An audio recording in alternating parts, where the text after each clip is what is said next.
Hello guys, welcome to my channel. जैसा कि आपने देखा था कि लास्ट वीडियो में हमने मैटर के बारे में पढ़ा था, तो आज की जो वीडियो है इस वीडियो में हम मैटर के बारे में ही पढ़ेंगे। लेकिन जैसे कि लास्ट टॉपिक में हमने डिस्कस किया था कि मैटर क्या होता है, मैटर के टाइप्स क्या हैं, मैटर के एग्जाम्पल क्या है, मैटर के स्टेट्स क्या हैं, तो आज जिस टॉपिक पर हम डिस्कस करेंगे वो हम डिस्कस करेंगे स्टेट्स ऑफ मैटर। जैसा कि मैंने कल आप लोगों को बताया था कि जो मैटर है मैटर की जो कैटेगरीज है, वैसे तो 5 कैटेगरीज है, बट अगर हम 9th क्लास का सिलेबस देखें तो 9th क्लास के सिलेबस में जो मैटर है उसकी जो कैटेगरीज है वो 3 कैटेगरीज है।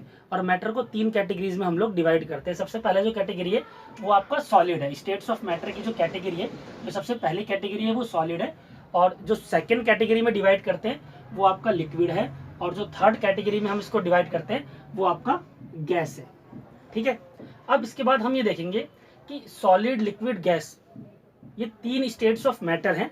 ठीक है, और तीनों स्टेट्स ऑफ मैटर में क्या क्या डिफरेंस है और इनके स्टेट्स ऑफ मैटर हम कहते हैं। तो स्टेट्स ऑफ मैटर कहते क्यों हैं? क्योंकि इनका जो फिजिकल नेचर होता है वो यहाँ पे अलग अलग हो जाता है, डिफरेंट हो जाता है। जैसे सॉलिड का अलग होता है, लिक्विड का अलग होता है, गैस का अलग होता है। तो वो चीज़ हम यहाँ पे आगे चल के डिस्कस करेंगे। तो सबसे पहले हम डिस्कस करेंगे सॉलिड के बारे में। तो जैसे हम देखते हैं सॉलिड, तो अगर हम मैटर के बारे में बात करते हैं और मैटर में सॉलिड मैटर के बारे में बात करते हैं तो हम देखेंगे जैसा कि सॉलिड है तो कोई भी ऑब्जेक्ट अगर वो मैटर है और सॉलिड मैटर है तो उसके अंदर प्रॉपर्टीज होगी। कैसी प्रॉपर्टीज होगी? ये प्रॉपर्टीज होगी। सबसे पहली प्रॉपर्टी है उस सॉलिड स्टेट का जो मास होगा वो फिक्स्ड होगा, उसका मास फिक्स्ड होगा, उसका शेप फिक्स्ड होगा और उसका वॉल्यूम भी फिक्स्ड होगा। जैसे फॉर एग्जांपल अगर हम यहाँ पे देखते हैं ये कोई सॉलिड है, अब ये सॉलिड है तो सॉलिड के अंदर जितने भी एटम्स हैं वो क्लोजली पैक है, बिल्कुल क्लोजली पैक है। तो ये क्या है? फिक्स्ड है। क्या? एकदम फिक्स्ड। तो इसका जो मास है वो फिक्स्ड है, 1 kg, 2 kg, 3 kg कुछ भी हो सकता है, तो वो फिक्स्ड है। साथ में इसका जो वॉल्यूम है, वॉल्यूम मैंने आपको कल बताया था, वॉल्यूम का मतलब होता है कि कोई भी ऑब्जेक्ट कितनी स्पेस घेरता है, कितनी जगह घेरता है। ठीक है, तो वॉल्यूम को हिंदी में आयतन भी बोलते हैं। तो कितना स्पेस घेरता है, तो ये चीज हो गई। ठीक है, तो कोई भी सॉलिड मैटर होगा तो उसका मास, शेप और उसका वॉल्यूम फिक्स्ड होगा। ठीक है, आगे सेकंड पॉइंट पे चलते हैं। Inter particle distance are least. Inter particle distance are least. Inter का मतलब होता है अंदर, पार्टिकल का मतलब जो पार्टिकल्स हैं, और डिस्टेंस का मतलब दोनों के बीच में गैप, ये दूरी, वो कम से कम होगी। Inter particle distance are least. तो दोनों के बीच में जो पार्टिकल्स हैं, जितने भी पार्टिकल्स हैं इनके बीच में, उनके बीच का जो गैप होगा वो बहुत ही मिनिमम होगा, मतलब ना के बराबर होगा, नेग्लिजिबल होगा, क्योंकि सारे पार्टिकल्स एकदम पैक है, इसीलिए वो सॉलिड है। ठीक है, थर्ड पॉइंट पे चलते हैं। जो सॉलिड मैटर होगा वो इनकम्प्रेसिबल होगा। क्या होगा? इनकम्प्रेसिबल। तो सबसे पहले इनकम्प्रेसिबल होगा, तो इनकम्प्रेसिबल के लिए सबसे पहले थोड़ा समझना पड़ेगा हमें यहाँ पे कि इनकम्प्रेसिबल तो होगा वो सॉलिड, लेकिन इनकम्प्रेसिबल होता क्या है और कंप्रेसिबल क्या होता है? तो कंप्रेसिबिलिटी का मतलब ये होता है, ये कंप्रेसिबल का मतलब ये होता है कि कोई भी ऑब्जेक्ट कितना इलास्टिक है, ये कितना उसको कंप्रेस कर सकते हैं, उस पर प्रेशर लगा के उसको हम उसके शेप साइज में हम उसको, जैसे रबड़ बैंड है तो रबड़ बैंड, मान लीजिए ये रबड़ बैंड है, तो रबड़ बैंड में अगर मैं इसको स्ट्रेच करता हूँ तो ये क्या होगा? ये स्ट्रेच हो जाएगा। अगर स्ट्रेच होगा तो कंप्रेसिबल है। अगर मैंने इसको ऐसे फोर्स लगाया और ये स्ट्रेच होकर छोटा हो गया तो ये क्या? कंप्रेसिबल है। लेकिन अगर कोई ऑब्जेक्ट इनकम्प्रेसिबल है, इसका मतलब अगर उसको स्ट्रेच करेंगे या उस पर फोर्स लगाएंगे तो उसकी शेप और साइज चेंज नहीं होगी, फिक्स्ड रहेगी। तो वो इनकम्प्रेसिबल होता है कि अगर उस ऑब्जेक्ट में कोई भी चेंज ना हो, शेप में, साइज में, वॉल्यूम में कोई चेंज ना हो, तो वो इनकम्प्रेसिबल होता है। अगर चेंज होता है तो फिर वो कंप्रेसिबल है, उसके अंदर कंप्रेसिबिलिटी फैक्टर आता है। ठीक है, आगे चलते हैं पॉइंट नंबर 4। फोर्थ पॉइंट पे चलेंगे तो हमारा जो सॉलिड होगा उसका जो डेंसिटी होगा वो हाई होगा। डेंसिटी का मतलब होता है कि डेंसिटी का मतलब होता है, मैं आपको बताता हूँ। डेंसिटी का मतलब होता है mass by volume, mass by volume, mass by volume. ठीक है, अब मास बाई वॉल्यूम क्या होता है? मास बाई वॉल्यूम ये होता है कि अगर वॉल्यूम का मतलब कोई स्पेस और मास मतलब उस वॉल्यूम में कितना मास रखा हुआ है, कितना वजन, ये कितना वेट रखा हुआ है, उसके हिसाब से अगर मैं देखूं, अगर ये सॉलिड का ये शेप है, इस शेप के अंदर जो सॉलिड है उसके अंदर पार्टिकल्स है वो फिक्स्ड है और बिल्कुल क्लोजली पैक है, तो वो डेंसिटी है। तो हाई डेंसिटी का मतलब कि पार्टिकल्स बिल्कुल पैक है, कोई भी स्पेस नहीं, वॉल्यूम बिल्कुल भी खाली नहीं है, सारे पार्टिकल्स एकदम फिक्स्ड है, पैक है, तो उसकी डेंसिटी हाई होगी। मतलब एक जो पार्टिकल्स है बिल्कुल पास पास में एकदम चिपके हुए। अब जैसे आपने सुना होगा, जैसे कि आपने सुना होगा कि एटमॉस्फेयर में भी जब हम देखते हैं, जब हवा चलती है तो हवा में भी क्या होता है, हवा डेंस भी हो जाती है। डेंस का मतलब हवा में भारीपन होना, मतलब जो सॉइल के पार्टिकल्स है, जो धूल मिट्टी होती है, जब हवा में उड़ती है तो वो डेंस हो जाती है। ठीक है, तो वैसे भी समझ सकते हैं। तो डेंसिटी का मतलब होता है कि मास और वॉल्यूम, मास बाई वॉल्यूम, एक वॉल्यूम में मास का इकट्ठा हो जाना, वो आपका डेंसिटी कहलाता है। तो यहाँ पे जो सॉलिड की डेंसिटी होगी वो हाई होगी। और it do not diffuse, diffuse का मतलब होता है फैलना। जैसे आप, अगर आपने कोई स्प्रे ले रखा है, आप उसको स्प्रे करते हैं, तो स्प्रे के अंदर से जब गैस निकलती है तो वो इन्वायरमेंट में फैलती है, डिफ्यूज होती है, वो अपनी एक स्पेस में जाके फैलती है, तो वो होता है डिफ्यूज। तो जब सारे पार्टिकल्स फिक्स होंगे, डेंसिटी हाई होगी, तो जो पार्टिकल्स हैं वो फैल नहीं सकते, निकल नहीं सकते, तो ये क्या होगा, डू नॉट डिफ्यूज। जो सॉलिड होगा वो डिफ्यूज नहीं होगा। वैसे डिफ्यूजन का जो केस होता है हम गैस में देखते हैं, गैस में भी देखते हैं, लिक्विड में देखते हैं, लेकिन लिक्विड में बहुत कम होता है, गैस में सबसे ज्यादा होता है, जैसे गैस का डिफ्यूजन। ठीक है, तो यहाँ पर सॉलिड में सॉलिड की डेंसिटी हाई होगी और डिफ्यूजन बिल्कुल भी नहीं होगी, नेग्लिजिबल। नेग्लिजिबल क्या, बिल्कुल होगी ही नहीं।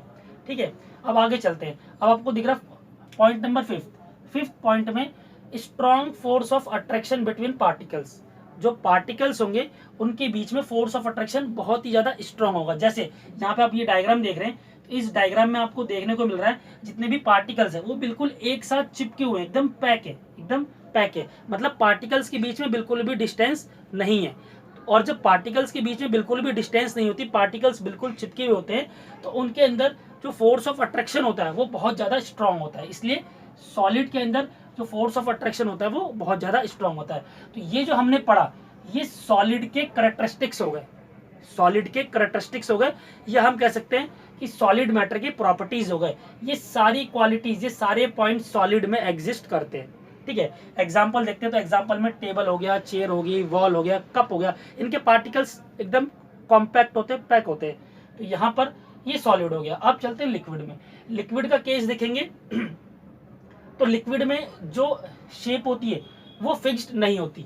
अगर लिक्विड का देखेंगे तो लिक्विड में जो शेप होती है वो बिल्कुल भी फिक्स्ड नहीं होती, और जो वॉल्यूम होता है लिक्विड में वो फिक्स्ड होता है। जैसे अगर आप किसी कंटेनर में अगर आप 1 लीटर पानी डालते हैं, अगर किसी कंटेनर में आप 1 लीटर पानी डालते हैं, तो जो पानी होगा वो पानी वैसा ही शेप ले लेगा जिस कंटेनर में आप डालेंगे। अगर कंटेनर स्फेरिकल है तो स्फेरिकल शेप, अगर सिलेंड्रिकल है तो आपका सिलेंड्रिकल शेप ले लेगा, जैसा भी शेप होगा वैसा शेप ले लेगा। तो जो लिक्विड है इसकी कोई भी फिक्स्ड शेप नहीं होती, जिस कंटेनर में डालेंगे उसी कंटेनर की वो शेप ले लेगा। ठीक है, दूसरा इसका वॉल्यूम फिक्स होता है। जैसे आपने अगर 1 लीटर डाला तो वो 1 लीटर ही रहेगा, शेप चेंज हो जाएगा लेकिन वॉल्यूम चेंज नहीं होगा, और मास भी सेम ही रहेगा, मास में भी कोई डिफरेंस नहीं आएगा। अब चलते हैं पॉइंट नंबर सेकंड पॉइंट को देखेंगे। तो सेकंड पॉइंट में हम ये देखेंगे कि जो पार्टिकल्स है इनके बीच का जो डिस्टेंस है वो ज्यादा है एज कंपैरिजन टू सॉलिड।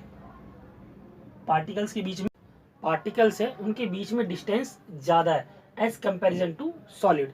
तो लिक्विड का जो केस होता है उस केस में जो लिक्विड के पार्टिकल्स होते हैं उनके बीच में डिस्टेंस ज्यादा होती है एज कंपैरिजन टू सॉलिड। ठीक है, थर्ड पॉइंट की तरफ चलते हैं। जो हमारा थर्ड पॉइंट है, थर्ड पॉइंट ये कहता है almost incompressible. Almost incompressible, incompressible का मतलब हो गया, मैंने आपको समझा था, कंप्रेस नहीं हो सकता। इनकम्प्रेसिबल का मतलब कंप्रेस नहीं हो सकता, उस पर प्रेशर या फोर्स लगाते हैं तो उसकी शेप साइज चेंज नहीं होती। जैसे अगर मैं बात करूं, अगर आपके पास कोई एक पिचकारी है और पिचकारी में आपने पानी भर लिया, पिचकारी के एग्जाम्पल है, और आप इससे अच्छा एग्जाम्पल आप ले सकते हैं सिरिंज का। जैसे डॉक्टर के पास आप जाते हैं तो डॉक्टर आपको इंजेक्शन लगाता है, तो इंजेक्शन में क्या होता है, कोई भी लिक्विड अगर आप उसके अंदर भरते हैं और पीछे से आप उसमें प्रेशर लगाते हैं तो वो लिक्विड क्या होता है, कंप्रेसिबल नहीं होता। वो साइड से अगर होल है, अगर कोई होल है तो वहां से वो रिलीज होना स्टार्ट हो जाता है। अगर होल नहीं है, पैक है, और आप फोर्स लगा रहे तो वो क्या करेगा, अंदर से जो लिक्विड है वो वापस इसको क्या करेगा, बैक करेगा, दोबारा फोर्स लगाएगा, उसको पीछे भेजेगा। अगर आप ऐसे देखेंगे, यहाँ पे हाथ रख के अगर आप यहाँ से फोर्स लगाएंगे, छोड़ेंगे, तुरंत इसको पीछे कर देगा, वहां से एक फोर्स देगा, बैकवर्ड फोर्स, और ये वहां से तुरंत पीछे हो जाएगा। तो एक ये अच्छा एग्जाम्पल है। तो जो लिक्विड होता है, ये लिक्विड टाइप के जो सॉलिड होते हैं वो इनकम्प्रेसिबल होते हैं, कंप्रेस नहीं हो पाते, उनकी शेप साइज में चेंज नहीं हो पाता। ठीक है, फोर्थ पॉइंट की तरफ चलते हैं। तो जो फोर्थ पॉइंट है हमारा, यहाँ पे हम ये देखेंगे जो डेंसिटी है, लिक्विड की डेंसिटी है क्या होती है, lower than solid and it can diffuse. Density liquid की क्या होती है, लोअर होती है as comparison to solid. Solid के कंपैरिजन में डेंसिटी जो होती है, मास बाय वॉल्यूम का जो रेशियो होता है इन केस ऑफ लिक्विड बहुत कम होता है। लेकिन अगर देखें गैस से तो ज्यादा होता है, लेकिन सॉलिड के कंपैरिजन में कम होता है और ये डिफ्यूज हो जाता है। अगर पानी को मैं कहीं भी डालूं किसी भी चीज में तो वो चीज वहां पे फैल जाता है, पार्टिकल्स अलग अलग हो जाते हैं। तो यहाँ पे जो लिक्विड है उसकी डेंसिटी लो है और लिक्विड डिफ्यूज भी हो जाता है इजीली।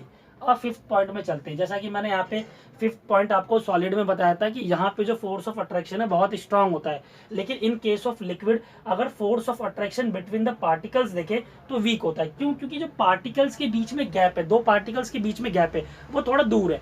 जब पार्टिकल्स के बीच में अगर जो गैप होगा अगर वो दूर होगा तो फिर इनके बीच का जो फोर्स ऑफ अट्रैक्शन है वो आपका वीक होगा। ठीक है, एग्जाम्पल आप देख सकते हैं, यहाँ पे एक फिगर बना रखा है, डायग्राम बना रखा है मैंने एग्जाम्पल के लिए, आप देख सकते हैं। एग्जाम्पल में आपका वाटर हो गया, सॉल्यूशन हो गया, लेमन सॉल्यूशन हो गया, आपका सिरप हो गया, कफ सिरप हो गया, या फिर आप कोई भी जूस आप ले सकते हैं। तो ये सारे जो एग्जाम्पल है वो लिक्विड स्टेट के एग्जाम्पल है, ये सारे एग्जाम्पल लिक्विड स्टेट के। ठीक है, अब चलते हैं गैस की तरफ। अगर हम गैस का केस देखें, इन केस ऑफ गैस, अगर गैस का देखें तो ना तो फिक्स शेप होती है ना ही फिक्स्ड वॉल्यूम होता है। गैस के केस में ना ही फिक्स शेप ना ही फिक्स्ड वॉल्यूम। ठीक है, सेकंड पॉइंट देखते हैं, inter particle distances are largest. Particles के बीच में जो डिस्टेंस होती है, दो पार्टिकल्स के बीच में जो डिस्टेंस होती है वो बहुत ज्यादा होती है as comparison to liquid, as comparison to solid, बहुत ज्यादा होती है। ठीक है, थर्ड पॉइंट की तरफ चलते हैं, हाईली कंप्रेसिबल। गैस जो होता है वो हाईली कंप्रेसिबल होता है। जैसे अगर मैंने एक गुब्बारा लिया, उसके अंदर गैस भरा, तो जितना गैस भरूंगा गुब्बारा क्या एक्सपेंड, जैसे कि हम देखते हैं, जैसे कि मैंने बताया कि अगर हम एक गुब्बारा लेते हैं और गुब्बारे में अगर हम गैस भरते हैं तो गुब्बारा क्या एक्सपेंड होते आता है, एक्सपेंड हो जाता है। क्यों? क्योंकि उसके जो पार्टिकल्स होते हैं उनके बीच में डिस्टेंस ज़्यादा होती है। और उसके बाद अगर मैं ऊपर से उसको प्रेशराइज करता हूँ, उसको दबाता हूँ, तो वो क्या होता है, वो दबता भी है और फिर दोबारा एक्सपेंड भी होता है। तो वो क्या, वो कंप्रेस होता है। इसलिए गैस के जो पार्टिकल्स होते हैं वो हाईली कंप्रेसिबल होते हैं। ठीक है, अब चलते हैं फोर्थ पॉइंट की तरफ।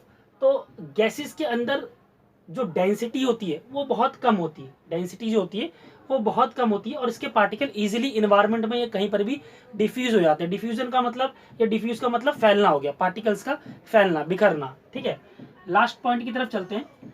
तो यहां पर हम ये देखेंगे force of attraction between two particles, force of attraction between two particles in the case of gases, in the case of gases और वीकेस्ट फोर्स, सबसे ज्यादा वीक फोर्स होता है। क्यों? क्योंकि पार्टिकल्स के बीच में अगर डिस्टेंस ज्यादा होगी तो फोर्स ऑफ अट्रैक्शन क्या होगा, बहुत ही कम होगा। जितनी डिस्टेंस बढ़ती जाएगी वैसे ही फोर्स ऑफ अट्रैक्शन वीक होता जाएगा। ठीक है, तो ये हमारा फिफ्थ पॉइंट कंप्लीट हो गया। इसके बाद हम कुछ एग्जांपल्स देखते हैं। जैसे कि अगर हम गैसेस मैटर की बात करते हैं तो एग्जांपल में देखेंगे हम carbon dioxide, oxygen, nitrogen dioxide, air, ozone, और ये सारी चीजें क्या है, एग्जाम्पल है गैसेस की।